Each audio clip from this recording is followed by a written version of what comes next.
আলস্য আপনার আরো একটা অত্যন্ত বড় শত্রু, যা আপনার মনের মধ্যে বসবাস করে আর ধীরে ধীরে আপনার কার্য শরীরের একটা অংশ হয়ে ওঠে। সব কাজে দেরি করিয়ে দেয়, সবকিছু নষ্ট করে দিতে পারে এই আলস্য। এই কাজ আজকে হলো না, কোনো ব্যাপার নয়, কালকে করে নেব। প্রকৃতি আমাদের এটা শেখায় না। ভেবে দেখুন, যদি সূর্য এটা ভাবে যে কাল উদিত হব না, কিছুদিন পরে উদয় হব, তাহলে কি হবে? সমগ্র পৃথিবীর বিনাশ হয়ে যাবে, ঠিক কিনা? দেখুন, এই আলস্য নিয়ে খুব সুন্দর একটা কথা আছে, আলস্যস্য কুত বিদ্যা। অর্থাৎ যিনি অলস হয়ে বসে থাকেন তিনি বিদ্যা লাভ করেন না, জ্ঞান লাভ করেন না। আর জ্ঞান না থাকলে তিনি ধন অর্জন করতে পারেন না। তার জীবনে সুখ স্বাচ্ছন্দ্যের অভাব থাকে, বন্ধুর অভাব থাকে। যেখানে সুখ স্বাচ্ছন্দ্য নেই, মিত্র নেই, আপনজন নেই, জ্ঞান নেই, সেখানে আনন্দ কিভাবে বাস করতে পারে? সেই জন্য কথায় আছে, যিনি কর্ম করেন তিনি এই সংসারে যে কোনো সুখ স্বাচ্ছন্দ্য ভোগ করতে পারেন। তাই কর্ম করুন, সময়কে সম্মান করুন, আর এই আলস্যের উপর বিজয় লাভ করুন। আর আমার সাথে ভালোবেসে বলুন, রাধা রাধা। জীবনে যদি আপনি বন্ধু লাভ করতে চান, তাহলে আপনাকে অনেকগুলো কাজ করতে হবে। প্রথমে একজন যোগ্য পাত্র সন্ধান করতে হবে, তারপর তার সাথে সময় কাটাতে হবে, সুখ দুঃখে তার সাথে থাকতে হবে, তবে গিয়ে সে বন্ধু হবে। কিন্তু যদি আপনি শত্রু খুঁজতে চান, তাহলে কোথাও যাওয়ার দরকার নেই, কারণ আপনার সব থেকে বড় শত্রু আর কোথাও নেই, আপনারই মনের মধ্যে, আপনার চেতনায় রয়েছে। ক্রোধ, মোহ, লোভ, কাম, মদ, মাৎসর্য। এ এমন 6 সব থেকে বড় শত্রু, যা আপনার আগামী 7 জন্ম নষ্ট করে দিতে পারে, যদি আপনি এদের না সামলাতে পারেন।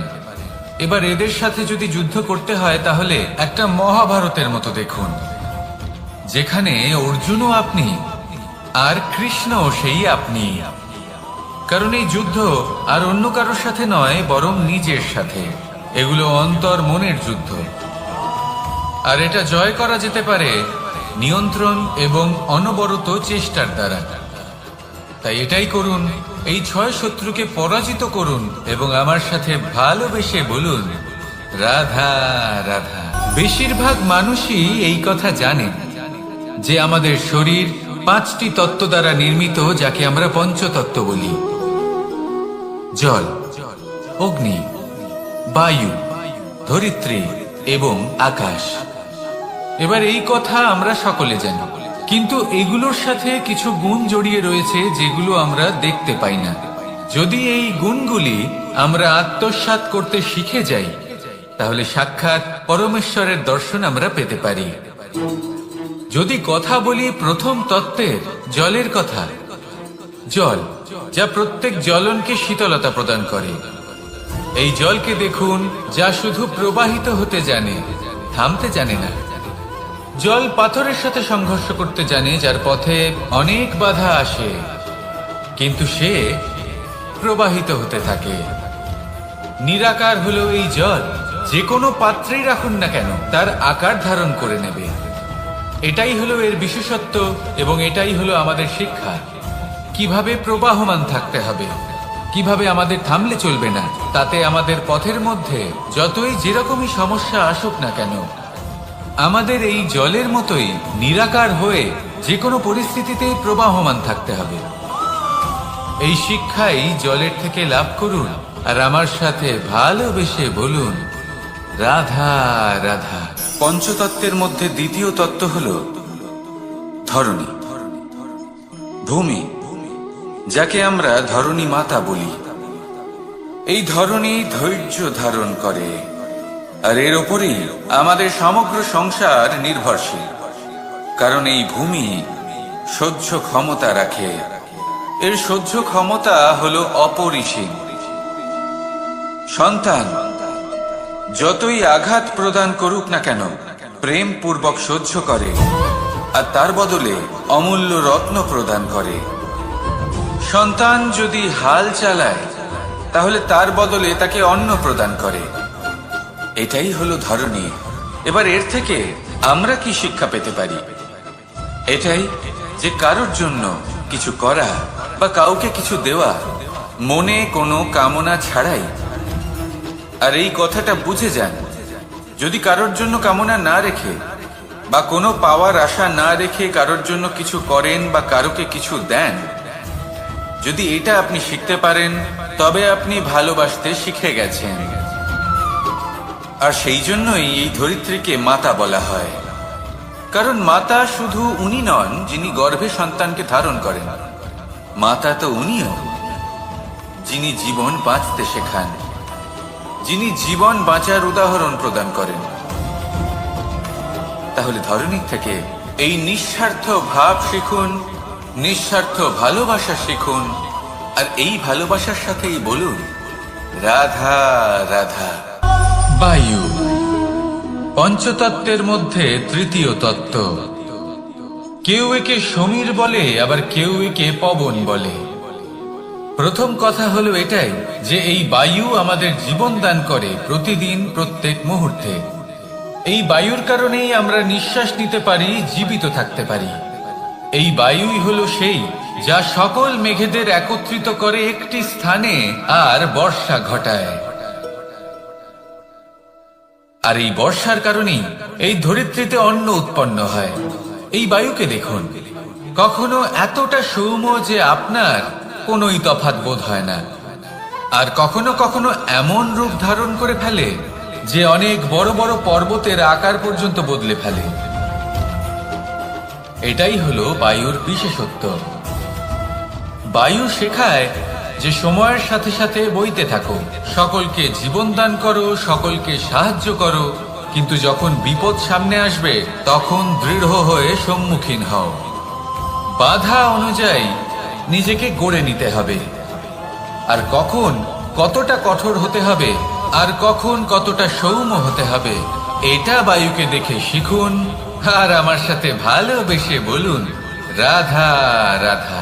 অগ্নি চতুর্থ তত্ত্ব, সব থেকে বেশি গুরুত্বপূর্ণ কিন্তু তার থেকেও বেশি ভয়াবহ। কখনো অগ্নিকে নিয়ন্ত্রিত রূপে উনুনে জ্বলতে দেখেছেন? এই অগ্নি আমাদের খাবার বানাতে সাহায্য করে, যা আমাদের শক্তি প্রদান করে। কিন্তু এই অগ্নি যখন বিচলিত হয়ে, অনিয়ন্ত্রিত হয়ে কোনো বনের আগুন হয়ে ওঠে, তখন মহা বিনাশ ঘটে যায়। আপনারই অন্তরের ঊর্জা হলো এই অগ্নি। এটা আপনার শক্তিও, আপনার ক্রোধ। একে ব্যবহার কিভাবে করবেন তা আপনারই হাতে। যদি কোনো ব্যক্তি নিজের অন্তরের এই ঊর্জাকে ব্যবহার করেন শক্তির রূপে, তাহলে সে বিকাশ ঘটাতে পারে, নির্মাণ ঘটাতে পারে। কিন্তু যদি কোনো ব্যক্তি তার অন্তরের ঊর্জাকে বিধ্বংসী অস্ত্র বানিয়ে ফেলেন, তাহলে নিশ্চিত রূপে মহা বিনাশ ঘটতে পারে, যাতে বিনাশ তারও অবশ্যই হবে। অনেক বছর পূর্বে এমনই এক আগুনের দ্বারা এই সুন্দর পৃথিবীর নির্মাণ হয়েছিল, আর অনেক বছর পূর্বে এমন এক আগুনেই সমস্ত জীব এবং সংসার বিলুপ্ত হয়ে গেছিল। এবার আপনি আপনার অন্তরের ঊর্জা দ্বারা বিনাশ ঘটাতে চান নাকি নির্মাণ ঘটাতে চান, সেই সিদ্ধান্ত আপনারই। আসুন আমার সাথে ভালোবেসে বলুন রাধা রাধা। পঞ্চম তত্ত্ব, আকাশ নব ব্যোম। আসলে কোনো ভ্রম নাকি সত্য? ভ্রম তো হতে পারে না, কারণ ভ্রমের মধ্যে কেউ বাঁচতেই পারে না। আর যদি সত্য হয় তাহলে এতটাই বিশাল যে আমাদের চোখের থেকে, আমাদের ইন্দ্রিয়ের থেকে, আমাদের মস্তিষ্কের থেকে, আমাদের চিন্তা ভাবনার থেকেও অনেক ঊর্ধ্বে, যাকে আমরা বুঝতেই পারি না। এটা যতটাই বিশাল আকার ঠিক ততটাই সরল। এই আকাশ যতই অন্ধকারাচ্ছন্ন ততটাই আলোর প্রকাশ প্রদান করে থাকে। দেখতে গেলে এ হলো জীবনের সঞ্চালক, কিন্তু যদি ক্রুদ্ধ হয়ে যায় তাহলে প্রাণ কেড়ে নিতেও দ্বিধাবোধ করে না।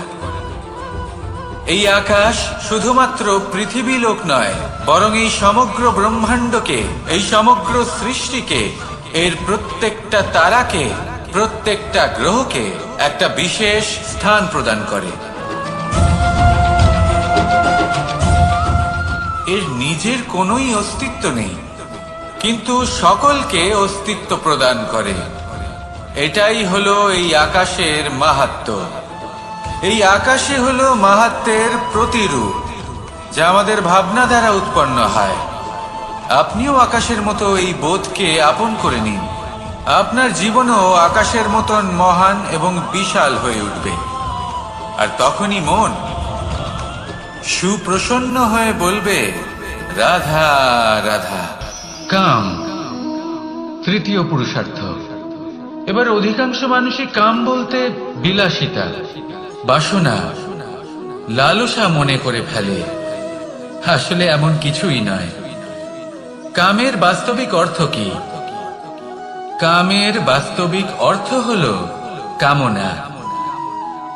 প্রতিটা ব্যক্তি, প্রতিটা মানুষ, প্রতিটা জীব এই সংসারে কোনো না কোনো বিশেষ কারণে আসে। সেই কারণকে পূর্ণ করার জন্য কর্ম করাকে কাম বলে। এখন সেটা সবার জন্য ভিন্ন হতে পারে। কারোর কাছে সেটা জ্ঞান অর্জন করা হতে পারে, আবার কারোর কাছে নির্মাণ করা হতে পারে। কারোর জন্য পরিবারকে সঞ্চালন করা হতে পারে, আবার কারোর জন্য এই সংসার থেকে পাপ দূর করা হতে পারে। কিন্তু সবথেকে গুরুত্বপূর্ণ হলো যে মানুষ যেন নিজের কর্ম ঠিক করে করে, সম্পূর্ণ যত্ন নিয়ে করে। তৃতীয় পুরুষার্থ মানে এই কাম। এটার অনুচিত অর্থ নিজেকে বোঝানো মানেই সমগ্র জীবনকে অর্থহীন করে দেওয়া। তাই প্রেম দ্বারা আপনার এই সংসারে আসার কারণটাকে অনুসন্ধান করুন, আর এই প্রেমের সাথেই বলুন, রাধা রাধা। এবার এই পুরুষার্থের বিষয়ে আপনারা অবশ্যই শুনেছেন। মোক্ষ চতুর্থ পুরুষার্থ। আপনারা কি জানেন এই মোক্ষ আসলে কি? ধর্ম, অর্থ, কামনার পালন করতে করতে মৃত্যু লাভ করা, এটাই কি মোক্ষ? না, মোক্ষ হলো সেটাই যা জন্ম এবং মৃত্যুর ঊর্ধ্বে। প্রত্যেক ব্যক্তি, প্রত্যেক জীবই সংসারে কোনো না কোনো বিশেষ প্রয়োজনে আসে। ধর্মপথে, সৎপথে অর্থ উপার্জন করা, প্রয়োজনকে পূর্ণ করার চেষ্টা করতে করতে সেই প্রয়োজনকে পূর্ণ করা তাকে মুক্তির পথে নিয়ে যায়, যা হলো মোক্ষ। যদি এই মোক্ষ লাভ না হয় তাহলে মানুষ জন্ম এবং মৃত্যুর এই চক্রে বারবার ফিরে আসবে। তাই নিঃস্বার্থভাবে সদ্ভাব নিয়ে কর্ম করুন, সকলকে ভালোবাসুন, আর আমার সাথে বলুন, রাধা রাধা। মানুষ বড়ই বিচিত্র প্রাণী। অধিক থেকে অধিকতর ধন লাভ করার চেষ্টায় নিজের শরীরকে নষ্ট করে ফেলেন, নিজের শক্তি হারিয়ে ফেলেন, নিজের সামর্থ্য হারিয়ে ফেলেন। আর যে ধন লাভ করেন সেটা কোথায় যায়? সেই শক্তি, সেই সামর্থ্যকে আবার ফিরে পাওয়ার জন্য। আর কিছু মানুষ জীবন এমন ভাবে যাপন করেন যেন তা কখনোই শেষ হবে না। কিন্তু শেষ তো সবারই হবে। আর যখনই শেষটা কাছে চলে আসে তখন মানুষ এটা বুঝতে পারেন যে সে জীবনকে উপভোগ করেননি। তার কারণটা কি? লালসা। এই লালসা জন্ম দেয় লোভকে, আর এই লোভ জন্ম দেয় আপনারই বিনাশকে। সেই জন্য আজ আপনার কাছে যা কিছু আছে, যেমনটা আছে, তার সাথে জীবন যাপন করুন, পূর্ণরূপে যাপন করুন। আপনার কাছে যতই ধন, শক্তি, মান থাকুক, তা সবার মধ্যে ভাগ করতে শিখুন। ভাগ করলে ভালোবাসা বাড়ে, আর এই ভালোবাসা দ্বারা জীবন আরো সুখময় হয়ে ওঠে। তাহলে আসুন আর আমার সাথে ভালোবেসে বলুন, রাধা রাধা। মন। জীবনে যখনই কোনো বস্তু বা সুখ স্বাচ্ছন্দ্য অধিক মাত্রায় আপনার কাছে চলে আসে, তখন নিজেকে শ্রেষ্ঠ মনে করার একটা প্রবণতা দেখা যায়, যা হয় আত্মবিশ্বাসে পরিণত হয়, নয়তো অহংকারে। এবার আত্মবিশ্বাস আর অহংকারের মধ্যে অনেক বড় পার্থক্য রয়েছে। আমি এটা করতে পারি, আমি ওটাও করতে পারি, এ হলো আত্মবিশ্বাস। শুধুমাত্র আমি এটা করতে পারি, শুধুমাত্র আমি ওটাও করতে পারি, আমি হলাম সর্বশ্রেষ্ঠ, এটা হলো অহংকার। এবার এই অহংকারের ধ্বনি অনেক দূর প্রবাহিত হয়, আর এর প্রহার সর্বপ্রথম আপনাকে বিপর্যস্ত করে। এবার এই অহংকার এর বিপরীত শব্দ হলো বিনয়, অর্থাৎ নিজের ঊর্ধ্বে উঠে অন্যের বিষয় ভাবনা চিন্তা করা, সংসারের বিষয় ভাবা। এই বিনয়ী হবার চেষ্টা করুন, একের থেকে অনেক হওয়ার চেষ্টা করুন এবং একসাথে থাকার চেষ্টা করুন। নিশ্চিত রূপেই আপনি বিকাশের কারণ হবেন। মত্ততা থেকে নিজেকে দূরে রাখুন, অহংকার থেকে নিজেকে দূরে রাখুন। এই মন প্রসন্ন হয়ে বলবে, রাধা রাধা। জীবনে যখন কোনো ব্যক্তি নিজের লক্ষ্য প্রাপ্তির জন্য নিরন্তর পরিশ্রম করতে থাকেন, চেষ্টা করতে থাকেন, তখন তিনি কষ্ট অনুভব করেন, কখনো শারীরিক কষ্ট, কখনো মানসিক কষ্ট। এবার উনি এটা ভাবতে থাকেন যে আমি কি উচিত করছি নাকি অনুচিত করছি। কারণ অন্যদিকে এমন একজন ব্যক্তিও আছেন যিনি একদমই পরিশ্রম চেষ্টা করছেন না। তিনি মদিরা পান করেন, বিলাসিতায় জীবন কাটান, অলস প্রকৃতির হয়ে ওঠেন, নিদ্রাতে বিলীন হয়ে থাকেন আর ভাবেন যে তিনি সুখ লাভ করছেন। কিন্তু এরকম কেন হয়? কারণ যখন আমরা সৎ পথে থাকি, উচিত পথে চলি, লক্ষ্য প্রাপ্ত করার জন্য চেষ্টা করতে থাকি, তখন আমাদের ভেতরে থাকা নেতিবাচক শক্তি এবং পাপ এই দেহকে ত্যাগ করে দেয়। আর এই অনুভূতিটাই আমাদের দুঃখের অনুভূতি দেয়, কষ্ট দেয়। এবার সেখানে যদি আমরা কুপথে চলি, অনুচিত পথে চলতে থাকি, তাহলে আমাদের ভেতরে থাকা পুণ্য এবং ধনাত্মক শক্তি আমাদের দেহ ত্যাগ করে দেয়। আর এই অনুভূতির কারণেই আমরা সুখ অনুভব করি। কিন্তু কখনো ভাববেন যে এই সুখ বেশি সময় পর্যন্ত থাকে না। সেই জন্য সবসময় মনে রাখবেন, যদি আপনি জানেন যে এটাই আপনার লক্ষ্য, এটাই উচিত পথ, শুভ পথ, তাতে নিরন্তরভাবে এগিয়ে যেতে চেষ্টা করতে থাকুন। এই কষ্ট আপনাকে সুখের পরাকাষ্ঠায় কখন পৌঁছে দেবে তা আপনি জানতেই পারবেন না। আসুন আমার সাথে ভালোবেসে বলুন, রাধা রাধা। ঈর্ষা আমাদেরই মনে বসবাস করা আরো একটা শত্রু। তবে এই শত্রু কখনো কখনো আমাদের জন্য লাভদায়কও হতে পারে, কিন্তু যদি আমরা সতর্ক না থাকি তাহলে সেটা ততটাই ঘাতক হয়ে উঠতে পারে। যদি আপনার কোনো প্রতিদ্বন্দ্বী থেকে থাকে যে এগিয়ে চলেছে, তাকে দেখে আপনার মনে ঈর্ষা উৎপন্ন হয়, আর ঈর্ষাবশত আপনি নিরন্তর চেষ্টা করতে থাকেন, পরিশ্রম করতে থাকেন সামনে এগোনোর জন্য, তাহলে তার দ্বারা আপনার বিকাশই হবে। কিন্তু যদি আপনি নিজের বিরোধীকে শেষ করতে দেওয়ার জন্য অগ্রসর হন, তাকে বিনাশ করার জন্য অগ্রসর হন, তাহলে এই ঈর্ষা প্রথমে আপনার বিনাশ অবশ্যই করবে। একটা কথা আছে,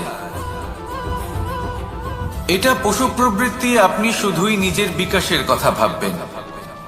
তিনিই হলেন প্রকৃত মানুষ, যিনি অন্য মানুষের জন্য প্রাণও দিতে পারেন। এই ঈর্ষা যদি আপনাকে বিকাশের পথে নিয়ে যেতে পারে তাহলে খুবই ভালো। যদি আপনাকে অন্য কাউকে বিনাশ করে দেওয়ার পথে অগ্রসর করে, তাহলে তার থেকে দূরে থাকাই ভালো। যেমন ধরুন, আপনার কাছে একটা সূচ আছে, যার দ্বারা আপনি ছেঁড়া কাপড়ও সেলাই করতে পারবেন বা অন্য কারোর পাত্রে ছিদ্রও করে দিতে পারবেন। আপনি কি চাইবেন, নিজের বিকাশ নাকি অন্য কারোর বিনাশ? সিদ্ধান্ত আপনারই। আসুন আর আমার সাথে ভালোবেসে বলুন, রাধা রাধা। বিষ এবং অমৃত, এর ভিত্তিতেই সংসার চক্র চলতে থাকে। যখন সমুদ্র মন্থন হয়েছিল তখন এই দুই প্রাপ্ত হয়েছিল। প্রথমে বিষ পাওয়া গেল, তারপর অমৃত। জীবন মন্থন করলেও এগুলো লাভ করা যায়।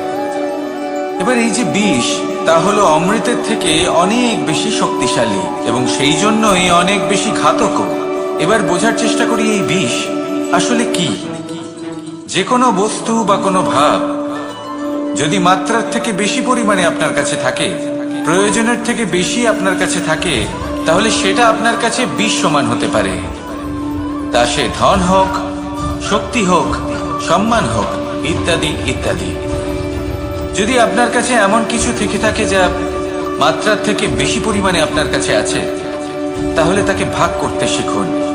যদি আপনি ভাগ করতে শিখে যান, তাহলে এই বিষই আপনার জন্য অমৃতে পরিণত হবে, আর তাদের কাছেও অমৃত সমান হয়ে উঠবে যাদের এই সাহায্যের প্রয়োজন। তাহলে ভাগ করে নিতে শিখুন আর আমার সাথে ভালোবেসে বলুন, রাধা রাধা। কোনো বাড়িতে, কোনো পরিবারে যখন কারোর জন্ম হয়, তখন তা কত সুখের মুহূর্ত হয়। সেই ছোট্ট সন্তান যখন কিছুটা বড় হয়, সে হাঁটার চেষ্টা করে, আর সেই প্রক্রিয়াতেও খুব বড় একটা শিক্ষা লুকিয়ে রয়েছে, ঠেলে দেওয়া। যখন আপনি হাঁটতে চান, সামনে এগোতে চান, তখন আপনি কি করেন? নিজের পায়ের তলার যে মাটি, তাকে আপনি পেছনে ঠেলে দেন। ব্যাস, এই একই জিনিস তো জীবনেও শিখতে হবে। এবার যদি আপনি জ্ঞানের পথে অগ্রসর হতে চান, তাহলে অজ্ঞানতাকে পেছনে সরিয়ে দিতে হবে। যদি আপনি প্রকাশের দিকে এগোতে চান, তাহলে অন্ধকারকে পেছনে সরিয়ে দিতে হবে। যদি আপনি ভবিষ্যতে সফল হতে চান, তাহলে অতীতের যে অসফলতাগুলিকে পেছনে সরিয়ে দিতে হবে। যে জল বইতে বইতে থেমে যায়, তাকে আমরা নালা বলে থাকি। তার থেকে দুর্গন্ধ বের হয়। কিন্তু যে জল বইতেই থাকে, তাকেই আমরা পবিত্র জল বলি। তাহলে আপনিও কর্ম করতে থাকুন, কখনো থামবেন না। আর আমার সাথে ভালোবেসে বলুন, রাধা রাধা। যোগাসন। যোগাসনে আসন অত্যন্ত গুরুত্বপূর্ণ। এবার আমি বলবো সবথেকে শ্রেষ্ঠ আসন কোনটি। আশ্বাস। নিজেকে আশ্বস্ত করতে থাকুন যে আমি আছি, সব ঠিক হবে, যা হচ্ছে ভালোর জন্য হচ্ছে। এই আশ্বাস আপনাকে জীবনে এমন ধনাত্মক বিশ্বাস দেবে যে আপনি বড় বড় সমস্যার সমাধান করতে পারবেন। এবার যদি কথা বলি সবথেকে কঠিন সময়ের, তাহলে সেটা হলো বিচ্ছেদের। যা মা সীতাকে সহ্য করতে হয়েছে শ্রীরামের জন্য, রাধা কৃষ্ণকেও সহ্য করতে হয়েছে। যে ব্যক্তি বিচ্ছেদের সময় সঠিক পথে চলে এসেছে, সে জীবনে অনেক শ্রেষ্ঠ স্থানে অবশ্যই পৌঁছতে পারবে। এবার যদি কথা বলি সবথেকে জরুরি এবং গুরুত্বপূর্ণ সময়ের, তাহলে সেটা হলো সংযোগ। সকলকে সাহায্য করতে থাকুন। আপনি অন্যদের সাহায্য করে তাদের যত আনন্দ দিতে পারবেন, ততটাই আনন্দ আপনারও জীবনে অবশ্যই আসবে। আসুন আর আমার সাথে ভালোবেসে বলুন, রাধা রাধা। কামবোধ, এটাই আপনার অন্তরের প্রথম শত্রু। বেশিরভাগ মানুষই কামবোধ বলতে লালসা বোঝেন, কিন্তু এটা সম্পূর্ণ সত্য নয়। কামের আসল অর্থ হলো কামনা। এটা খুবই সহজ ব্যাপার। মনুষ্য শরীর থাকলে, মানুষের মন থাকলে, এই কামনা অবশ্যই থাকবে। এবার এটাই দেখতে হবে যে এই কামনা নেতিবাচক কামনা নাকি ইতিবাচক কামনা। অন্য কারোর জিনিসে নজর দেওয়া, অন্য কোনো মানুষের উপর নজর দেওয়া, কোনো অনুচিত বস্তুর দিকে নজর দেওয়া, এই নেতিবাচক কামনা। আর এই দুষ্কামনা মানুষকে দিয়ে অপকর্ম করাবেই করাবে। তাই মনে রাখবেন, যে ব্যক্তি নিজের কামনাকে নিয়ন্ত্রণে রাখতে পারেন, তিনি সঠিক পথেও থাকেন, সঠিক লক্ষ্যে পৌঁছতেও পারেন। যিনি কামনা নিয়ন্ত্রণে রাখতে পারেন না, তিনি তার পথও হারিয়ে ফেলেন এবং লক্ষ্যচ্যুতও হন। তাই মনে রাখবেন, নিজের কামনাগুলিকে নিয়ন্ত্রণে রাখুন। কাম নামক এই শত্রুর ওপর বিজয় লাভ করুন। আর আমার সাথে ভালোবেসে বলুন, রাধা রাধা। ক্রোধ, আপনার অন্তরের আরো একটা শত্রু। এই ক্রোধ আসলে কি? আপনার মনের এক ভাবনা, যা আপনার মনেই উৎপন্ন হয়। এই মন আত্মার সাথে যুক্ত থাকে। এখন একটা ভাবনা যা আত্মার সাথে যুক্ত থাকে, তাকে অনুচিত কেন বলা হয়, সেটা বোঝার চেষ্টা করুন। ক্রোধ কখনো কখনো জরুরি হয়, বিশেষ রূপে তখন যখন আপনি সঠিক পক্ষে দাঁড়িয়ে রয়েছেন এবং সামনের ব্যক্তি অধর্মের পক্ষে রয়েছেন। আর বিনম্রভাবে মানছেন না। যেমন শ্রীরাম ক্রুদ্ধ হয়েছিলেন সাগরের ওপর, ওটা উচিত ছিল, আর তা ততক্ষণই উচিত যতক্ষণ আপনি ক্রোধকে নিয়ন্ত্রণ করছেন। যদি ক্রোধ আপনাকে নিয়ন্ত্রণ করতে শুরু করে তাহলে পরিস্থিতি এমনও হতে পারে, ধরুন একজন ব্যক্তির প্রতি ক্রোধের কারণে আপনি তার ক্ষতি করতে চান। আপনি একটা কয়লা হাতে নিলেন, আর সেই কয়লা সামনের ব্যক্তির ক্ষতি করার পূর্বে আপনার হাত জ্বালিয়ে দেবে। ব্যাস, ক্রোধ এটাই করে, সর্বপ্রথম আপনার ক্ষতি করে, আপনার বিবেক হরণ করে নেয়, আপনি আপনার নিয়ন্ত্রণ হারিয়ে ফেলেন, আর সবকিছু নষ্ট হয়ে যায়। বেশিরভাগ মানুষ ক্রোধে এমন সিদ্ধান্ত নেন যে সেটা তাদেরই বিনাশের কারণ হয়ে দাঁড়ায়।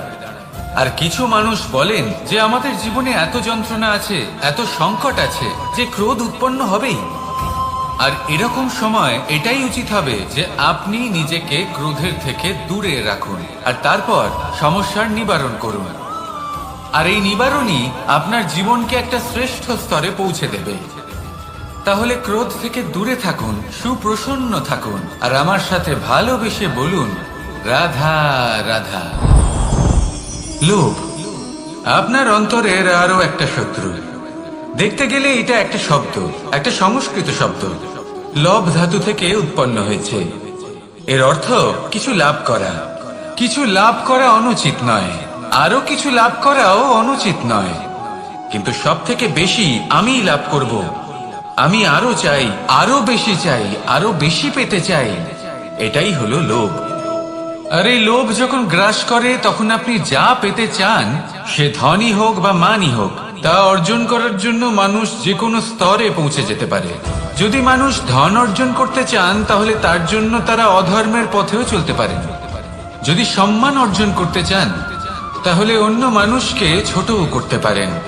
শেষ পর্যন্ত আপনার এটা মনে হতে পারে যে যদি একটু অল্পই প্রাপ্ত করতাম, কিন্তু ভালোবেসে প্রাপ্ত করতাম, এই জীবন আরো অনেক বেশি সুখী হতো। লোভ আপনার জীবনে, আপনার মনে কখন যে প্রবেশ করবে সেটা আপনি জানতেও পারবেন না। তাই এটা চিনতে শিখুন, আর তৎক্ষণাৎ জীবন থেকে বাইরে ফেলে দিন। যা কিছু লাভ করতে চান তা ভালোবেসে লাভ করুন, আর সেই ভালোবাসার সাথেই বলুন, রাধা রাধা।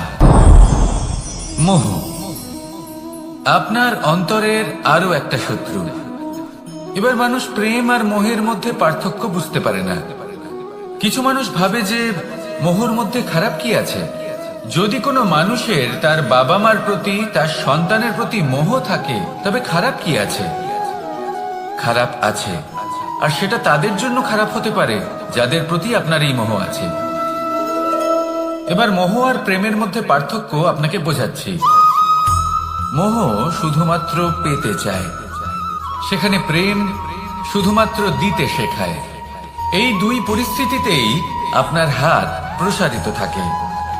মোহের ক্ষেত্রে কোনো বস্তু বা কোনো ব্যক্তিকে লাভ করার জন্য, আর প্রেমে শুধুই প্রদান করার জন্য।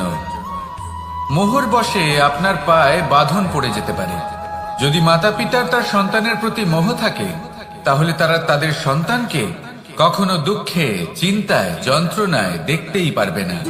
সেই জন্য তারা সন্তানকে বেঁধে রাখতে চান একটা সুরক্ষিত ক্ষেত্রে, যেখান থেকে না তারা সংসারকে দেখতে পায়, না পরখ করতে পারে, না কিছু শিখতে পারে, না বিকট পরিস্থিতির সম্মুখীন হতে পারে। ঠিক যে কারণে তারা দুর্বল হয়ে পড়ে, অজ্ঞানী হয়ে ওঠে। তাদের বিকাশ সেখানেই স্তব্ধ হয়ে যায়, আর সেখানে প্রেম শুধুমাত্র বিকাশের পথে নিয়ে যায়। মা বাবা যদি সন্তানকে ভালোবাসেন তাহলে তাকে ছেড়ে দেন, যে যাও সংসারকে দেখো, পরখ করো, আর শেখো। কিভাবে এর সাথে লড়াই করতে হবে সেটা নিজে শেখো। নিজের শক্তি নিজেই বাড়িয়ে তোলো, নিজের পথ চয়ন করো। সেই জন্য এই মোহর শিকল ভেঙে ফেলুন আর প্রেমকে আপন করে নিন। আর এই প্রেম দ্বারাই বলুন, রাধা রাধা।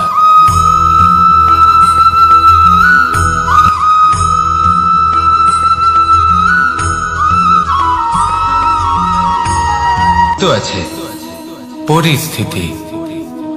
অনেক মানুষের মুখে আমরা এই শব্দ শুনি।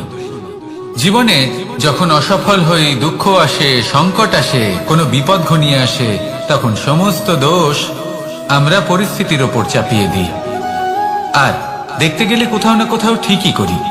এই পরিস্থিতি প্রত্যেক দিনের মতো পাল্টাতে থাকে, কিন্তু এই দিন, এই রাত, এমন কেউ আছেন যিনি এর উপরেও নিয়ন্ত্রণ সাধন করেন, আর তিনি হলেন সূর্য।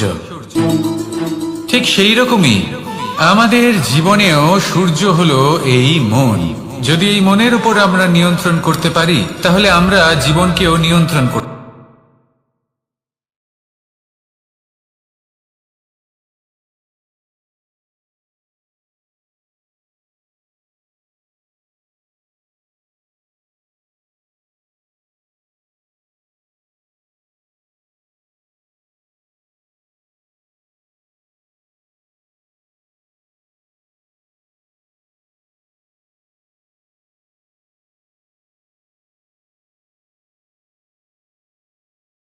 আপনি মহান হয়ে উঠতে পারেন। এই মনের শক্তির বৃদ্ধি ঘটান, মহান হয়ে উঠুন, আর আমার সাথে ভালোবেসে বলুন, রাধা রাধা। খুব সুন্দর একটা কাহিনী আছে। একবার এক ব্যক্তি নিজের অসফলতার জন্য ত্রস্ত হয়ে সময় দেবতার তপস্যা করতে বসলেন। উনি তপস্যা করলেন এবং সময় দেবতা প্রসন্ন হলেন, মানুষের রূপ ধারণ করে ওনার সামনে প্রকট হলেন। এবার সেই ব্যক্তি ওনাকে জিজ্ঞেস করলেন যে কি এমন আছে যার জন্য আপনি বারবার জয়ী হন আর আমি চিরকাল পরাজিত হয়ে থাকি? কেন এত পরিশ্রম করা সত্ত্বেও আমি সাফল্য লাভ করতে পারি না? তখন সময় দেবতা উত্তর দিলেন যে দিন হোক বা রাত, ঝড় হোক বা ভূমিকম্প, রোদ হোক বা বৃষ্টি হোক, সময়ের সূত্রপাত হোক বা প্রলয়, আমি থামি না, আমি চলতেই থাকি। আর সেই জন্য যিনি থেমে যান তিনি পরাজিত হন আর আমি জয়ী হই। এটাই আমাদের শিখতে হবে। জীবনে সবসময় চলতে থাকুন, কখনো থামবেন না। হ্যাঁ, কিছুক্ষণের জন্য বিরতি নিতে পারেন, বিশ্রাম করার জন্য, নিজেকে আরো সশক্ত করে তোলার জন্য, কিন্তু থেমে যাবেন না। নিরন্তর কর্ম করতে থাকুন, পরিশ্রম করতে থাকুন, তবেই এই সংসার আপনাকে মনে রাখবে। আসুন আমার সাথে ভালোবেসে বলুন, রাধা রাধা। আমাদের জীবনে গুরুজনেরা, জ্ঞানী মানুষজন সবসময় একটা কথা বলেন, ধৈর্য ধরো। শুধুমাত্র দুটো শব্দ, কিন্তু কতটা বিশাল সেটা বোঝার চেষ্টা করুন। ছোট একটা অস্ত্র হাতে নিন এবং একটা বিশাল পর্বতে নিরন্তর প্রহার করতে থাকুন, ধৈর্য ধরে সেই কাজ করতে থাকুন। এমন একদিন আসবে এই বিশাল পর্বতে আপনি একটা পথ তৈরি করবেন। কোনো ধনুর্ধর যখন নিজের বিদ্যা অর্জন করেন তখন তাকেও ধৈর্য ধরতে হয়, তার নিজেকে সময় দিতে হয়, তবেই সে ধনুর্বিদ্যা শিখতে পারে। সেইভাবে আমাদের জীবনেও ধৈর্য ধরার খুব প্রয়োজন। পরিবারে ধৈর্য রাখতে পারলে তাহলে আস্তে আস্তে দেখবেন প্রেম বৃদ্ধি পাচ্ছে। সমাজে যদি ধৈর্য রাখতে পারেন তাহলে আস্তে আস্তে এই সমাজ আপনাকে সম্মান করবে। যদি নিজের জীবনে ধৈর্য রাখতে পারেন তাহলে নিজে থেকেই আত্মবিশ্বাস বাড়বে, নিজের বিকাশ হবে। জীবনে সবই সম্ভব যদি ধৈর্য রাখতে পারেন। হয়তো আস্তে আস্তে হবে, কিন্তু হবে অবশ্যই। শুধু ধৈর্য রাখুন, কারণ ধৈর্যই সব থেকে বড় পুঁজি। আসুন আর আমার সাথে ভালোবেসে বলুন, রাধা রাধা। আমাদের জীবনে যখনই আমরা কোনো বড় দায়িত্বের সম্মুখীন হই তখন আমরা তার থেকে দূরে পালাই, আর এই অজুহাত দিই যে না না, এত বেশি ভার বহন করার যোগ্যতা আমার নেই, আমি করতেই পারবো না। দেখুন, এই সংসারে ভিন্ন ভিন্ন ধরনের গাছ আছে, ছোট গাছ, বড় গাছ, কিন্তু বটগাছের মতো বড় এবং নিবিড় গাছ আর একটাও নেই। সে নিঃস্বার্থভাবে এই সংসারকে সেবা করে যায়, ছায়া প্রদান করে, শীতলতা প্রদান করে। আর যখন এমন সময় আসে যখন তার উপর বোঝা অত্যন্ত বেড়ে যায়, সে কিন্তু কোনোভাবেই ভেঙে পড়ে না। তখন সে নিজের নিঃস্বার্থ কর্মের ফল লাভ করে, সেই নিঃস্বার্থ কর্ম যা সে করেছে। তার দেহ থেকে ছোট ছোট ঝুড়ি বার হয় এবং তা কাণ্ডের আকার ধারণ করে। সেই কাণ্ড মাটির কাছে পৌঁছয় এবং তারপর তা বটগাছের সহায়ক হয়ে ওঠে। সে ভেঙে পড়ে যায় না। এইভাবে আপনিও জীবনে নিঃস্বার্থভাবে সবার সেবা করুন, ভালোবাসুন, সবাইকে সাহায্য করুন। যেদিন আপনার ওপর বোঝা অত্যন্ত বেড়ে যাবে, সেদিন এই সব মানুষ আপনাকে সাহায্য করার জন্য আসবেন, আপনার শক্তি হয়ে উঠবেন। আর আপনি বটগাছের মতোই মহান এবং বিশাল হয়ে উঠবেন। আসুন আর আমার সাথে ভালোবেসে বলুন, রাধা রাধা। মানুষ তার জীবনে দুই ধরনের পরিস্থিতিকে খুব ভয় পায়। এক, কোনো কারণবশত কারোর সামনে নত হওয়া। দুই, কোনো কারণে নিজের চরিত্র থেকে, নিজের মূল্যবোধ থেকে বিচ্যুত হওয়া। এবার কেন হয় এরকম যে কথায় কথায় কারোর সামনে নত হতে হয়? কেন বারংবার নিজের চরিত্র থেকে চ্যুত হতে হয়? এরকম কেন হয়?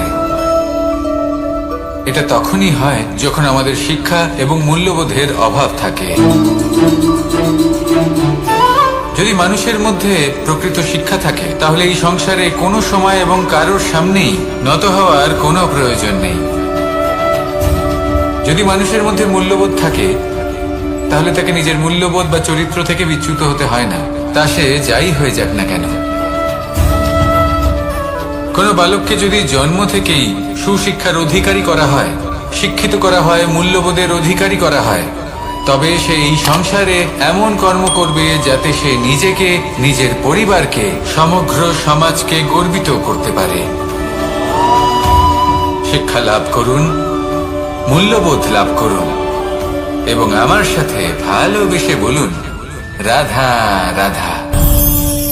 আমাদের সকলের জীবনে একটা লক্ষ্য থাকে যেটা আমরা লাভ করতে চাই। ঠিক যেন একটা প্রতিস্পর্ধা বিদ্যমান যে কে সব থেকে আগে নিজের লক্ষ্যে পৌঁছতে পারবে। আর সেই জন্য আমরা সকলেই খুব তাড়াতাড়ি এগোতে চেষ্টা করি, বড় এবং দীর্ঘ পদক্ষেপ ফেলি যাতে তাড়াতাড়ি নিজের লক্ষ্যে পৌঁছতে পারি। কিন্তু এক অত্যন্ত গুরুত্বপূর্ণ বিষয় আছে, সবসময় লক্ষ্য সামনে থাকবে না, কখনো কখনো তা খুঁজতে হয়। এই যাত্রা খুব কঠিন হতে পারে। আর ঠিক এই কারণেই সবসময় দ্রুত গতিতে চলা বা তাড়াতাড়ি পথে চলা সেটা আবশ্যক নয়। তার থেকেও বেশি গুরুত্বপূর্ণ হলো ভেবেচিন্তে তারপর পথ চলা। যদি ভেবেচিন্তে পদক্ষেপ ফেলেন, চলতে পারেন, তাহলে সেটাই সর্বশ্রেষ্ঠ পদক্ষেপ। কখন কোন দিকে যেতে হবে, কখন কোথায় দিক পাল্টানো যাবে না, কখন গতি বেশি রাখতে হবে, কখন কম, কখন থামবো, কখন চলবো, এই সব কিছুর বিষয়ে জ্ঞান অত্যন্ত গুরুত্বপূর্ণ এবং ভেবে চিন্তে চলতেই হবে। সেই জন্য শুধু তীব্র গতিতে সামনে এগোলে চলবে না, ভাবনা চিন্তা করে এগোতে হবে। আসুন আমার সাথে ভালোবেসে বলুন, রাধা রাধা। কখনো কোনো প্রজাপতিকে উড়তে দেখেছেন? কি সুন্দর উড়ে বেড়ায় সে, এক ফুল থেকে অন্য ফুলে, এক পাতা থেকে অন্য পাতার উপর। কিন্তু সে কিভাবে উড়তে শেখে কখনো ভেবেছেন? জন্ম থেকেই কিন্তু প্রজাপতির ডানা থাকে না, ও কিন্তু ছোট্ট একটা ডিমের আকারে জন্ম লাভ করে। তারপর সেই ডিমটি ভেঙে একটি কীট বাইরে আসে। আস্তে আস্তে সে বড় হয়, ওর শক্তি বৃদ্ধি পায়। তারপর সে সেই কীট দশা ত্যাগ করে নিজের ডানাগুলি মেলে। এই প্রক্রিয়া তার কাছে সরল নয়, অত্যন্ত যন্ত্রণাদায়ক প্রক্রিয়া, কিন্তু সে সেই যন্ত্রণা মেনে নেয়। আর তারপর আস্তে আস্তে সে উড়তে শেখে। শুধুমাত্র আকাশে উড়ে বেড়ায় তা নয়, আমাদের মনের মাঝে উড়ে বেড়ায়। এবার এই ডিম থেকে প্রজাপতি হয়ে ওঠার যে যাত্রা, এটা যতটা কঠিন, ততটাই কঠিন হয় এই সংসারে শ্রেষ্ঠ কর্ম করা, ততটাই কঠিন হয় এই সংসারে মহান হয়ে ওঠা।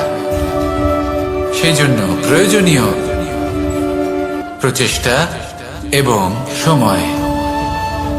নিরন্তর প্রচেষ্টা করতে থাকুন, পর্যাপ্ত সময় নিন এবং আপনি নিজেকে এই আকাশে উড়ন্ত অবস্থায় পাবেন।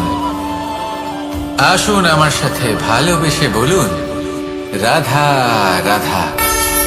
পায়েস হলো আমার বিশেষ প্রিয়। এর মধুর স্বাদ মনকে প্রফুল্ল করে তোলে। ছোটবেলায় মা আমার জন্য পায়েস বানাতেন এবং আমাকে বলতেন যে গরম থাকতে থাকতে খেয়ে নে কানাই, ঠান্ডা হয়ে গেলে ভালো লাগবে না। কিন্তু আমিও দুষ্টু ছিলাম, ঠান্ডা হওয়া পর্যন্ত অপেক্ষা করতাম। আর ঠান্ডা হয়ে যাওয়ার পরে মার কাছে যেতাম আর ওনাকে বলতাম যে মা, পায়েস তো ঠান্ডা হয়ে গেছে। এটা গরম করে দিন। তখন মা হাসতেন আর বলতেন যে পায়েস না হয় আমি আবার গরম করে দেব কানাই, কিন্তু এর মধুর স্বাদ, সেই মিষ্টত্ব, সেই সুবাস, সেটা আবার ফিরে আসবে না। কথাটা সত্যি। আর এই সত্যটাই আমাদেরও জীবনের সত্য। আমাদের জীবনের মধুর সম্পর্কগুলি, এতে যখন কটুভাব প্রবেশ করে তখন সেই মিষ্টত্ব ফিরিয়ে আনা প্রায় অসম্ভব ব্যাপার হয়ে যায়। আপনি চেষ্টা করে সেই সম্পর্ক ঠিক করতেই পারবেন, তার জন্য অগাধ পরিশ্রম করতে হবে, কিন্তু আবার সেই মিষ্টত্ব কখনো ফিরে আসবে না। সেই জন্য আপনার জীবনের যে মধুর সম্পর্ক আছে, যতটা সম্ভব চেষ্টা করুন তাতে মিষ্টত্ব বজায় রাখতে। কটুভাব আসতে দেবেন না। আসুন আর আমার সাথে মধুর স্বরে বলুন, রাধা রাধা। শব্দ, শব্দ আসলে কি? শুধুই কয়েকটি অক্ষরের সমষ্টি, নাকি আমাদের বাণী? এই শব্দ এমন এক শক্তি যা কাউকেই নিজের বশবর্তী করে ফেলতে পারে। শব্দ এমন এক অস্ত্র যা কাউকে ক্ষত বিক্ষত করে দিতে পারে। এই শব্দ হলো একটি নাদ স্বরূপ যা কোনো ঘুমন্ত ব্যক্তিকেও জাগিয়ে তুলতে পারে এবং নিজের লক্ষ্যের দিকে অগ্রসর করতে পারে।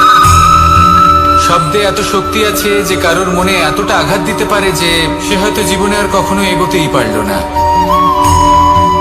তাহলে এই শব্দের প্রয়োগ খুব ভেবে চিন্তে করবেন। এবং এই শব্দের মতোই হলো নীরবতা। অনেক সময় এই নীরবতা আমাদের সহায়ক হয়ে ওঠে। অনেক সময় এটা আমাদের অনুশোচনাকে অনেক বেশি বাড়িয়ে তুলতে পারে। ভীষ্ম পিতামহ, অঙ্গরাজ কর্ণ, যখন দ্রৌপদীর বস্ত্রহরণ হচ্ছিল তখন এনারা নীরব ছিলেন। দুর্যোধনের বিরোধিতা করেননি, ওকে বাধা দেননি। আর তারপর কি হলো সেটা আপনারা সকলে জানেন। দেখতে গেলে নীরবতা চুপ করে থাকা, কিন্তু যদি কোনো দুষ্টের সামনে চুপ করে থাকেন, যদি তার বিরোধিতা না করতে পারেন, তাহলে এই নীরবতাই অনেক বড় পাপের আকার ধারণ করে। মনে রাখবেন আর আমার সাথে ভালোবেসে বলবেন, রাধা রাধা। আভূষণ, কার না ভালো লাগে এই আভূষণ? আমরা পরিশ্রম করি, ধন অর্জন করি আর আভূষণ কিনে থাকি, কখনো নিজের জন্য, কখনো বা তাদের জন্য যাকে আমরা ভালোবাসি, বা তাদের জন্য যাকে আমরা সম্মান করি। হয়তো সেই জন্যই সীতা চূড়ামণি ধারণ করেছিলেন এবং আমি সামন্তক মণি। কিন্তু এটাই কি সেই প্রকৃত আভূষণ যা আপনার মূল্য বৃদ্ধি করে? না। শ্রীরামের আভূষণ হলো ওনার নম্র ভদ্র ব্যবহার। মাতা সীতার আভূষণ হলো ওনার সততা, ওনার নিষ্ঠা, ওনার ত্যাগ। অর্জুনের আভূষণ ছিল ওনার একাগ্রতা। রাধার আভূষণ ওনার প্রেম। এই আভূষণ কোথাও নেই, আপনার মনে আছে। যদি আপনার মনে মিষ্টতা থাকে, তা শান্ত হয়, তাতে সততা থাকে, নিষ্ঠা থাকে এবং প্রেম থাকে, তাহলে আপনার অন্য আর কোনো আভূষণের কোনো প্রয়োজন নেই। আপনি যতই ভিড়ের মাঝে থাকুন, আপনার ঔজ্জ্বল্য চোখে পড়বে। আসুন আর আমার সাথে ভালোবেসে বলুন, রাধা রাধা। এই সংসারের সব থেকে বড় সত্যি হলো জন্ম এবং মৃত্যু, কিন্তু আরো বড় একটা সত্য আছে, মিত্র এবং শত্রু, যা আমাদের সকলের জীবনে থাকে। মিত্র সে যে আমাদের সঙ্গ দেয় এবং সংসারের সব থেকে উঁচু শিখরে আমাদের নিয়ে যায়, এবং শত্রু সে যে যে কোনো মুহূর্তে যে কোনো শিখর থেকে আমাদের নিচে ফেলে দিতে পারে। এবার বিচিত্র ব্যাপার হলো এটাই যে আমরা নিজেরাই এদের সাথে নিয়ে চলি, নিজেরাই এদের পালন করি। তা কি করে? প্রথমে বুঝুন এই মিত্র এবং শত্রু কারা। আপনার নিজের মন, আর কেউ নয়। এই মনই হলো মিত্র যখন তাতে ভারসাম্য বজায় থাকে, তা নিয়ন্ত্রিত থাকে, তা পবিত্র হয়। কিন্তু যদি এই মন অনিয়ন্ত্রিত হয়ে পড়ে, যদি আপনাকে সে নিয়ন্ত্রণ করতে শুরু করে, তখন সেই আপনার সব থেকে বড় শত্রু হয়। সেই জন্য এই মনের ওপর নিয়ন্ত্রণ রাখতে শিখুন, এতে ভারসাম্য বজায় রাখতে শিখুন। তাহলে আপনি এমন এক বন্ধুকে পাবেন যে আপনাকে এই সংসারের শিখরে পৌঁছে দেবে। আসুন আমার সাথে ভালোবেসে বলুন, রাধা রাধা। ঈশ্বর আসলে কে? সংসারের বেশিরভাগ মানুষের কাছে ঈশ্বর হলেন এই সংসারের রচয়িতা, পালনকর্তা। কারোর কাছে উনি জ্ঞাতা, কারোর কাছে উনি হলেন আস্থার প্রতীক, আবার কারোর জন্য শুধুমাত্র অন্ধ বিশ্বাস। কিন্তু এই ঈশ্বর কি কোনো শরীর, নাকি একটা বোধ, নাকি শুধুই শ্রদ্ধা? ঈশ্বর হলেন তিনি যিনি হলেন আপনার ইষ্ট। সেই জন্যই তো গুরু, মাতা, পিতা এনাদেরও ঈশ্বরই বলা হয়েছে। যাদেরকে আমরা ঈশ্বর বলে মনে করি, যারা আমাদের ইষ্ট, তারা আমাদের একটি পথ দেখান, একটি দিকে চালিত করেন। সেই পথে চলে আপনি শুভ কর্ম করতে পারেন। আর যখন কোনো ব্যক্তি তার ঈশ্বরের আদেশ পালন করেন, তখন সে নিজে থেকেই শুভ পথে অগ্রসর হয়ে যান। বেশ কয়েকজন মানুষ ঈশ্বরের উপর আস্থা রাখেন এবং ভাবেন যে অনুচিত কোনো কাজ করা উচিত নয়, ঈশ্বর দেখছেন। ওনারা ভয় পান যে কোনো অনুচিত কর্ম করলে কে জানে তার পরিণাম কি হবে। এমন অনেক ব্যক্তি রয়েছেন যারা ঈশ্বরকে বিশ্বাস করেন এবং জানেন যে ঈশ্বর তাদেরকে দেখছেন, তাই যে যে শুভ কর্ম ওনারা করেছেন তার ফল তারা অবশ্যই পাবেন। এবার আপনি ভয় পেয়ে ঈশ্বরকে বিশ্বাস করবেন, নাকি বিশ্বাসের দ্বারা ঈশ্বরকে বিশ্বাস করবেন, সেই সিদ্ধান্ত আপনারই। কিন্তু হ্যাঁ, যদি আপনার মনে ঈশ্বরের জন্য কোনো স্থান থাকে, যদি আপনার কোনো ইষ্ট থাকেন, যদি আপনি কাউকে ঈশ্বর মনে করেন, যার প্রত্যেক আদেশ আপনি পালন করে থাকেন, তাহলে বলি ঈশ্বর কখনো আপনাকে অনুচিত পথে চালিত করবেন না। আসুন আমার সাথে ভালোবেসে বলুন, রাধা রাধা। এই সংসারে ভিন্ন ভিন্ন ধরনের গাছ আছে, অসংখ্য ধরনের প্রজাতি আছে। কিছু গাছ পাতা দিয়ে থাকে, কিছু ফুল, কিছু ফল। কেউ ছায়া প্রদান করে, কেউ শীতলতা প্রদান করে, কেউ নিজেকে খুব কষ্ট দিয়ে এই সংসারের বিকাশে সহায়ক হয়ে ওঠে। কিন্তু এই সবার মধ্যে একটা বিষয় কিন্তু সমান,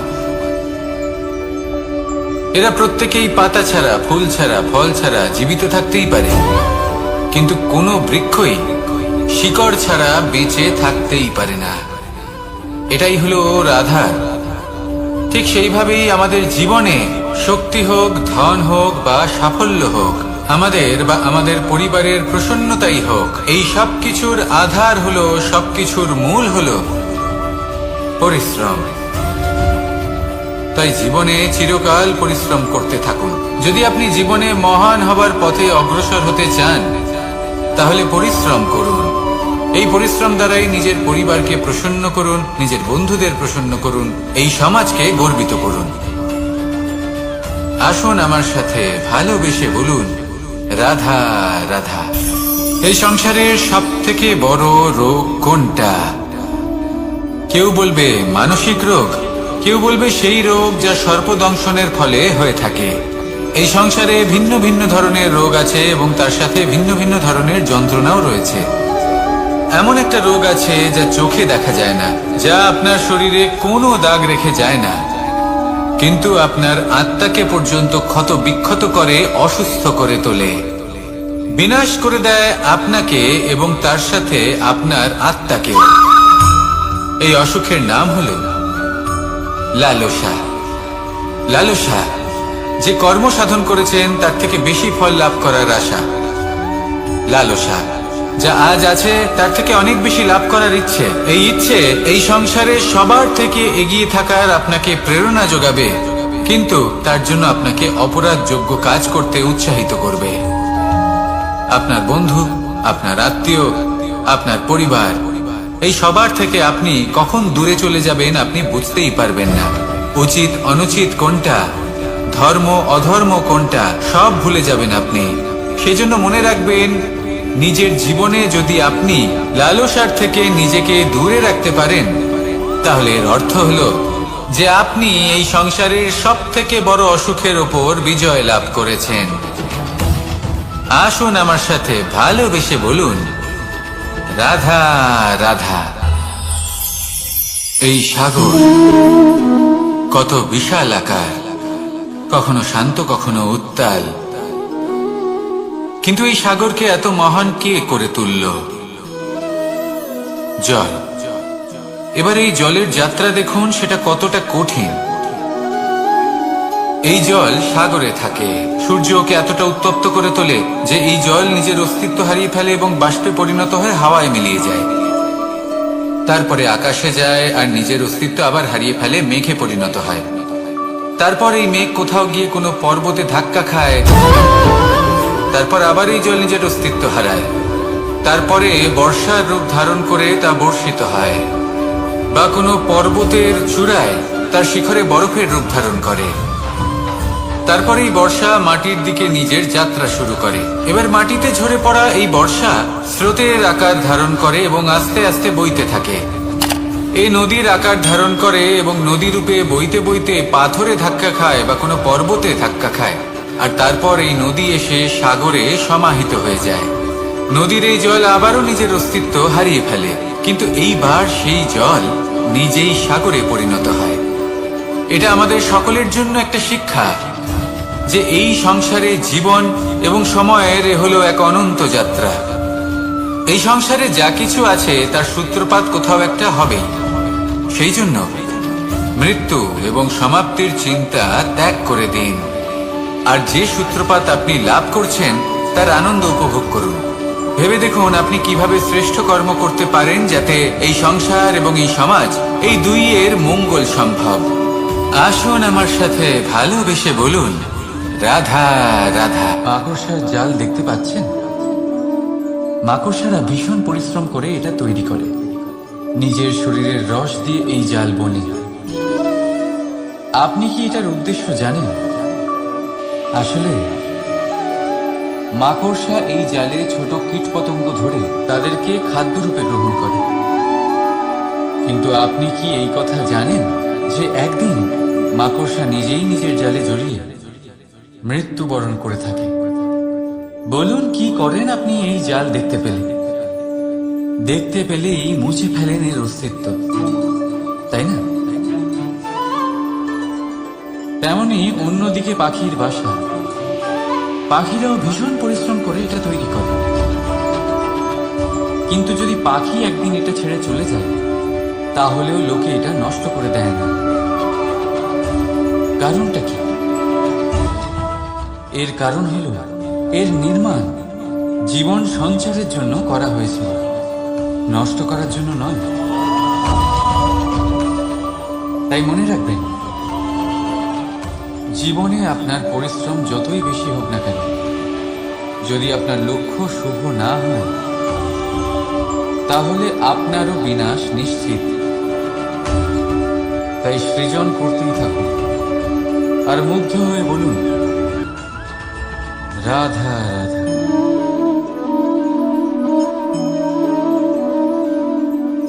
আপনার কি মনে হয় আমি কি করছি?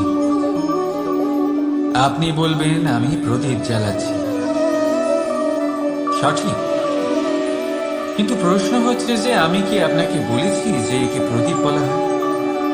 না। এই প্রদীপ কি নিজেই নিজের পরিচয় আপনাকে দিয়েছে? না। তাহলে আপনি কি করে জানলেন যে একে প্রদীপ বলা হয়? উত্তর হচ্ছে, পড়বে যে লোকে আপনাকে প্রদীপ ভেবে ভালোবাসবে নাকি সাপ ভেবে ভীত হয়ে থাকবে। রাধা রাধা। সময় কত বিচিত্র হয়। সময় আমাদের পক্ষে থাকলে আমরা নিজেদের রাজা মনে করি, আর সেই সময় যদি বিপক্ষে চলে যায় তাহলে নিঃস্ব হতে সময় লাগে না। তাই মানুষের একটা অভ্যেস আছে, খারাপ সময়ের জন্য কিছু সঞ্চয় করা। আত্মীয়, বন্ধু খারাপ সময় পাশ থেকে সরে যায়, যশ, মান প্রতিকূল সময় চিরস্থায়ী হয় না। তাই মানুষ মনে করে অর্থ সঞ্চয় করাই শ্রেয়। অর্থের কোনো হৃদয় নেই যা সময়ের সাথে পরিবর্তিত হবে। সংসার বলে সর্বদা অর্থ সঞ্চয় করতে থাকুন। খারাপ সময় অবশ্যই কাজে লাগবে, কিন্তু আমি বলবো শুভ কর্ম করতে থাকুন, আনন্দে থাকুন, নিজের ওপর আর ঈশ্বরের ওপরে বিশ্বাস রাখুন। খারাপ সময় কখনো আসবেই না। রাধা রাধা। প্রকৃতি মানুষকে এক বিশেষ শক্তি দিয়েছে, অন্য জীবের থেকে বেশি শক্তি দিয়েছে। স্মরণ শক্তি।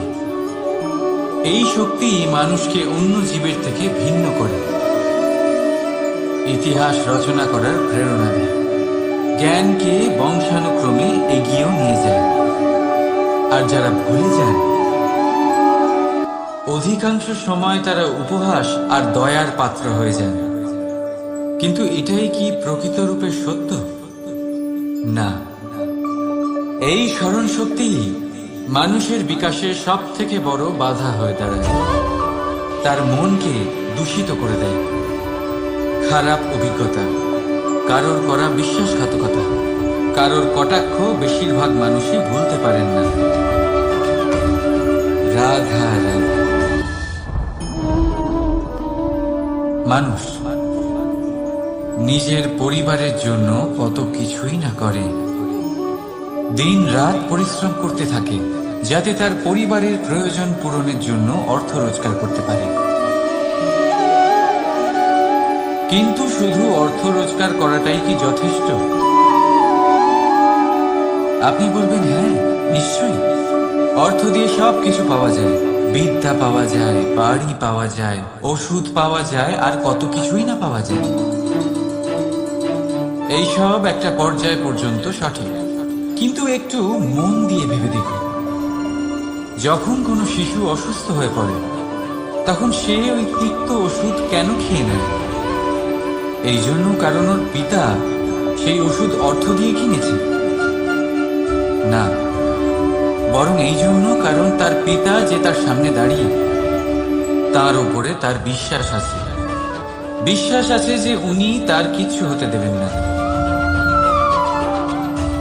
এই বিশ্বাস, এই সংস্কার, এই শিক্ষা কখনো অর্থ দিয়ে পাওয়া যায় না। এটা পাওয়া যায় সেই সময় থেকে যা মাতা পিতা তাদের সন্তানের সাথে কাটিয়েছে।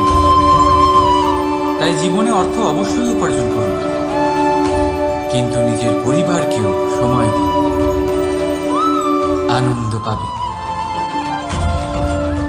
রাধা রাধা। বিরোধিতা এমন এক শব্দ যা শুনে আমরা সবাই ভয় পেতে থাকি। যদি কেউ আমাদের বিরোধিতা করে তা আমাদের সহ্য হয় না। আমরাও কারোর বিরোধিতা করে কোনো শত্রুতা করতে চাই না। এই ধরনের ভাবনা আমাদের মনে আসতেই থাকে। কিন্তু বিরোধিতা, এই শব্দ আপনার শান্তির জন্য, আপনার সুখের জন্য কতটা গুরুত্বপূর্ণ তা আপনারা জানেন না। তাই যদি কাল এসে কেউ আপনার বিরোধিতা করে, তখন সবার আগে নিজেকে যাচাই করুন। আপনি কি ভুল করেছেন? আপনার দোষ কি? নিজের মধ্যে কি ত্রুটি আছে সেটা বোঝার চেষ্টা করুন, নিজেকে সংশোধন করার চেষ্টা করুন, তারপর দেখুন বিরোধিতার এই আগুন আপনাকে স্বর্ণ থেকে কুন্দন বানিয়ে তুলবে। বলা হয় এই সংসারে খারাপ বেড়েই চলেছে, কিন্তু তার কারণ এ নয় যে খারাপ মানুষ বেড়ে চলেছে। তার কারণ হলো যে ভালো মানুষ, যাদের ভালো চিন্তা, ভালো বিচারধারা আছে, তারা খারাপের বিরোধিতা করতে পারে না। যদি আপনার সম্মুখে কোনো খারাপ কর্ম হয়, তাহলে তার বিরোধিতা করতে সংকোচ করবেন না, কারণ বিরোধিতার এই আগুন মন্দকে পিছুপা হতে অবশ্যই বাধ্য করে। রাধা রাধা। জীবনে আপনি এরকম মানুষও দেখবেন যারা এটা বলে, ভাবে, নিজেকেও বলে যে উনি সেই এমন ব্যক্তি যার মতো আমি হতে চাই। ঠিক আছে, কারোর থেকে প্রেরণা নেওয়াটা কোনো ভুল নয়, কিন্তু কখনো কখনো এই প্রেরণা গুরুত্বহীন হয়ে যায় আর আমরা শুরু করে দিই সেই ব্যক্তিকে নকল করতে। এখানেই থেমে যায় আমাদের উন্নতি। এবারে দেখুন, সংসারে শত কোটি রঙের ফুল আছে, কিন্তু তারা কখনো একে অপরকে নকল করে না। সময়কে ব্যবহার করুন নিজের অস্তিত্ব নির্মাণ করার জন্য, কারণ কারোর ছায়া হওয়ার থেকে ভালো আপনি কারোর জন্য প্রেরণা হয়ে উঠুন। রাধা রাধা। আমরা সকলে পাথুরে রাস্তা এড়িয়ে চলি, কারণ এই পথের পাথর আমাদের যাত্রা আরো কঠিন করে তোলে, আমাদের পা আহত করে দেয়। কিন্তু একটা গুরুত্বপূর্ণ কথা আমরা ভুলেই যাই, এই কঠিন পথই না শুধু আমাদেরকে নিজেদের দুর্বলতার সাথে পরিচয় করায়, বরং আমাদের শক্ত হওয়ার প্রেরণাও দিতে থাকে। সময়ের সাথে ঠিক এমনটাই হতে থাকে। সবাই ভালো সময়ের অপেক্ষা করতে থাকেন, ভালো সময়ের জন্য পরিশ্রম করেন, তার জন্যই চিন্তা করেন, কিন্তু ভুলে যান যে ভালো সময় বহুবার আমাদের বিবেক নষ্ট করে দেয়। সেখানেই খারাপ সময় আমাদের বুদ্ধিকে সঠিক পথে চালিত করে। রাধা রাধা। ঘোড়াকে যতই প্রশিক্ষণ প্রদান করুন, তার মুখে লাগাম তো পরাতেই হবে। একজন ভালো চালক সেই ঘোড়ার লাগাম মাঝে মাঝে টেনে ধরে, তাকে সঠিক পথে চালিত করতে, যাতে সেই ঘোড়া দিকভ্রান্ত না হয়। এবার একটু ভাবুন, ঠিক এরকমই হয় আমাদের মন।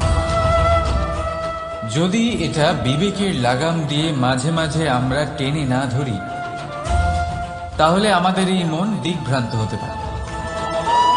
আর যদি আপনি আপনার লক্ষ্যে পৌঁছতে চান, তখন মনের এই লাগাম মাঝে মাঝে আপনাকে অবশ্যই টেনে ধরতে হবে, কারণ বিবেকের এই পথ প্রদর্শনই আপনাকে ভালোভাবে আপনার লক্ষ্যে পৌঁছে দেবে। মনে রাখবেন আর আমার সাথে ভালোবেসে বলবেন, রাধা রাধা। আপনি কখনো জাঁতা কল দেখেছেন? তাতে গম পেশা হয়। গমকে এমন ভাবে পেশা হয় যাতে আমরা তা খেতে পারি, জীবিত থাকতে পারি। আর যদি আপনি মন দিয়ে দেখেন, তাহলে কলের নিচের অংশ কখনো ঘোরে না, শুধুমাত্র উপরের অংশই ঘোরে। আর তবেই তা গম পিষতে পারে, আর তবেই